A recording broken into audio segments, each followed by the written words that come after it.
Bienvenue à l'étape 4 du rite de passage, l'étape où on imbrique les éléments un à l'intérieur de l'autre. Et on y va.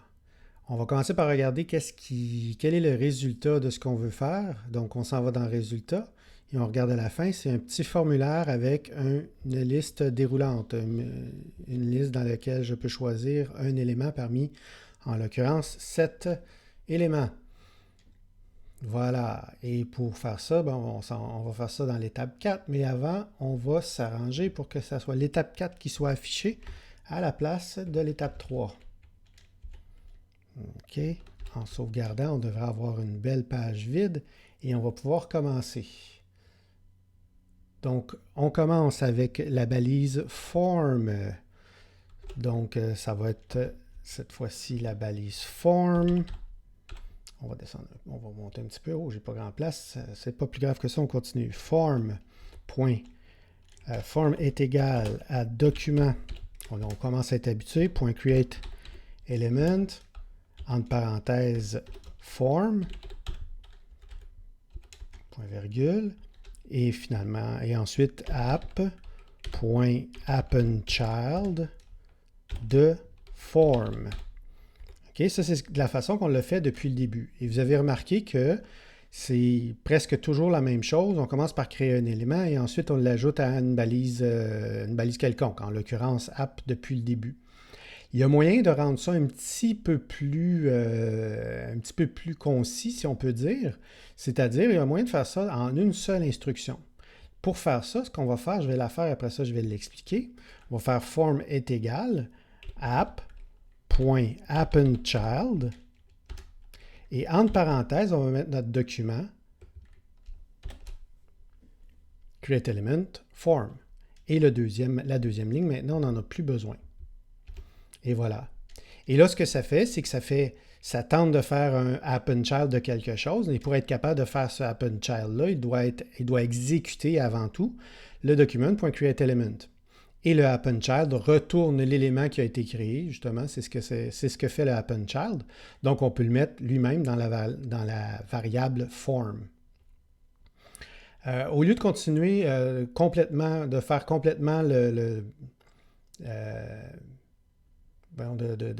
créer tout de suite le style dans la balise form, je vais faire ça. Pourquoi on est ici? Je vais faire l'imbrication. Donc, la balise form, l'autre balise que je dois créer, ça va être la balise select. Et cette balise-là, elle ne doit pas être directement dans mon app, elle devrait être à l'intérieur de mon form. Donc, ce qu'on va faire à la place maintenant, c'est select est égal, et au lieu de faire app.appendChild, on va faire form.appendChild. Voilà. Et entre parenthèses, on va tout simplement faire la même chose, document.createElement. Document.createElement et dans la parenthèse, on va mettre le select. Et voilà, document.createElement select. Encore une fois, je ne mettrai pas l'attribut size tout de suite. Je vais tout de suite créer la troisième balise qui est imbriquée, non pas dedans form, non pas dedans app, mais à l'intérieur du select.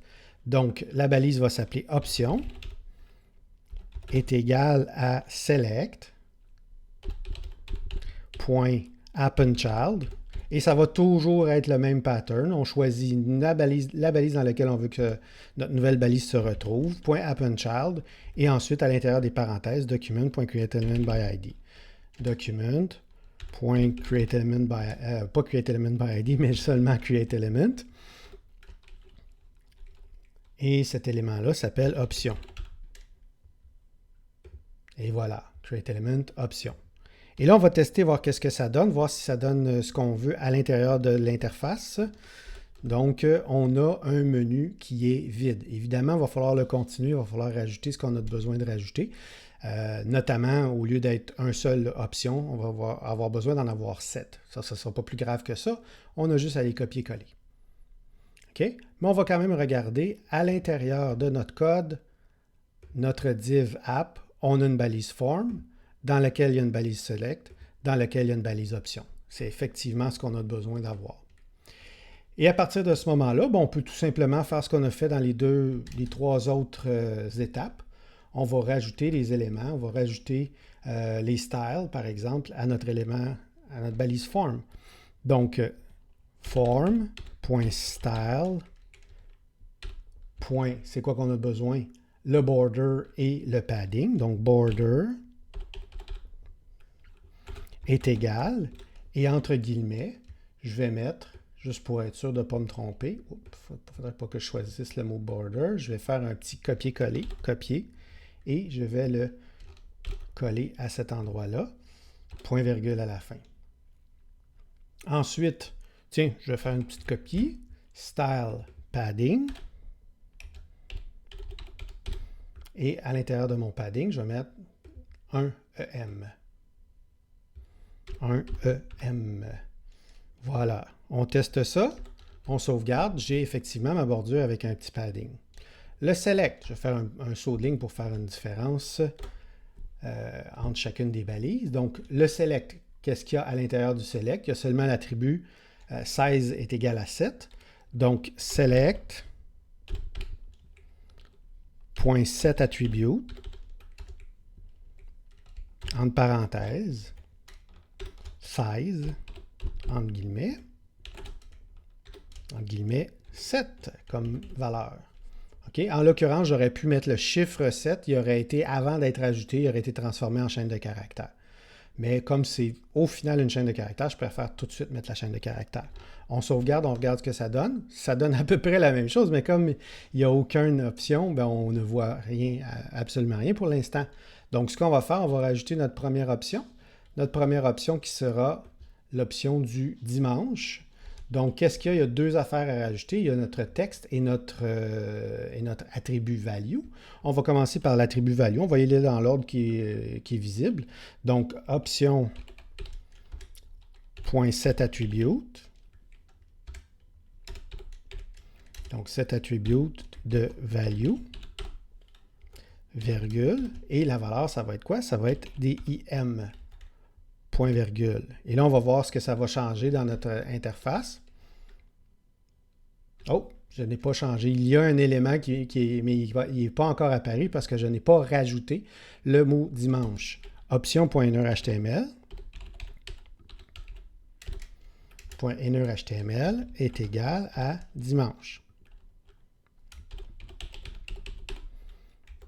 Point virgule. Je sauvegarde.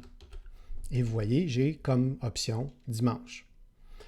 Ma prochaine étape, ça va être tout simplement de rajouter les 6 autres qui manquent. C'est pas plus compliqué que ça. Tout ce qu'on a à faire, c'est dupliquer 7 fois ces lignes-là. Donc, Alt, Shift, 2, 3, 4, 5, 6, 7. Et là, si je sauvegarde, je devrais avoir uniquement des dimanches. Et là, je vais changer mon dim pour un LUN, mon dimanche pour un lundi. Mon dim pour un MAR, mon dimanche pour un mardi. MER, mercredi. JEU, jeudi. VEN, vendredi. Et SAM, samedi. Et si je sauvegarde, j'ai maintenant mon menu déroulant, ma liste déroulante qui est complète. On va revoir cet exemple-là éventuellement lorsqu'on va avoir vu les tableaux et les boucles, parce que de répéter 7 fois la même structure, ce n'est pas ce qu'il y a de plus efficace. L'idéal, ça aurait été d'utiliser une boucle, mais on n'est pas rendu là encore. On va se contenter de l'avoir copié-collé et d'être satisfait de notre résultat. Et pour être satisfait de notre résultat, on va être satisfait de tous nos résultats. On va aller enlever les commentaires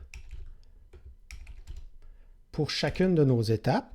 On sauvegarde et on apprécie le résultat. On a nos 4 lignes, on a notre gros titre avec notre favicon et notre lien, on a encore nos 4 lignes qui sont un peu plus stylisées et finalement, on a notre menu déroulant. Bien, j'espère que ça vous a satisfait. Je suis bien content que vous ayez suivi jusqu'à la fin. Alors, c'est maintenant à votre tour de faire le rite de passage. Bonne journée.